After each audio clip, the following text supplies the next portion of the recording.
Hello. It's Tidbits from the Love Notes. Happy 2020, 2026, a new year.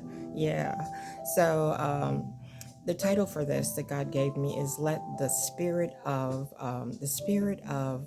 fiery love shine all about us, and who we are." So it's a beautiful thing to live in a life of love and to give love a chance. That's what I'm encouraging everybody to do. Give love a chance, just give it a chance. Because some are doing a little bit, some don't believe it's real. They're looking for somebody to love them back, or the people have all kinds of reasons. But I'm living a life of love, and I'm blessed. And if we will give it a shot and give it a chance, we will see what happens. We will see what happens regardless of what's going on in our lives. Because we all have things going on. I know I certainly do.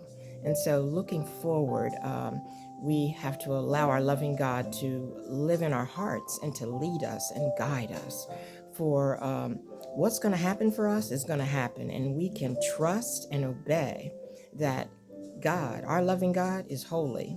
And we who believe in our loving God and believe that his son died to make us better, because how are we going to get better if we don't have any kind of anything that has found us to be worthy of giving us a chance? I mean, we just live in our sin, and we don't, because we believe that it was worth God to give his son to die for us so that we could have a new chance. And so even if we're doubtful of it, it's something to really think about. What do we have if we don't have that? What do we have?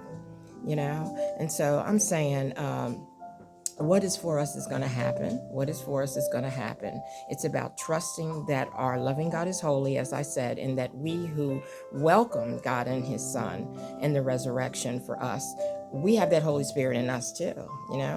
We have that Holy Spirit in us, and great things for us come. All we have to do is to pray and patiently wait and do extra loving and caring.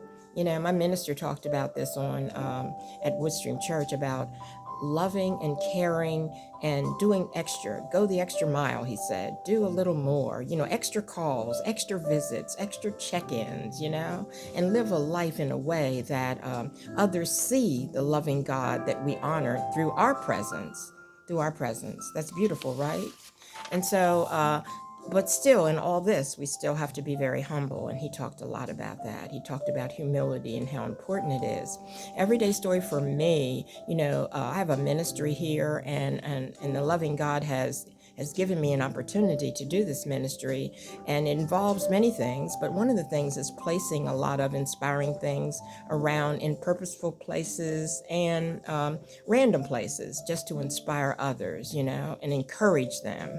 And so my great YouTuber grandson said to me, "Why do you place all these gifts around? You're here so early in the morning placing them around and nobody could see you." And I said to him, "Well, we must all try to do loving acts for others under the radar. We've got to try to do it not always being seen, because when we do that, it helps lift up our humility and keep our hearts pure, for the bigger purpose, and focus on love rather than ourselves. So this comes from Mathew 1-6. It also is shared in Corinthians 13, this humility and the necessity for it. And so we want not ourselves to be so recognized as the love that we're representing. And so tidbit number 1, pray and patiently wait. Pray and patiently wait for all our requests to be fulfilled. And also tidbit number 2, inspire and encourage others in a humble way. All right, this is Tidbits from the Love Notes. Happy 2026. We love you. All righty, bye-bye.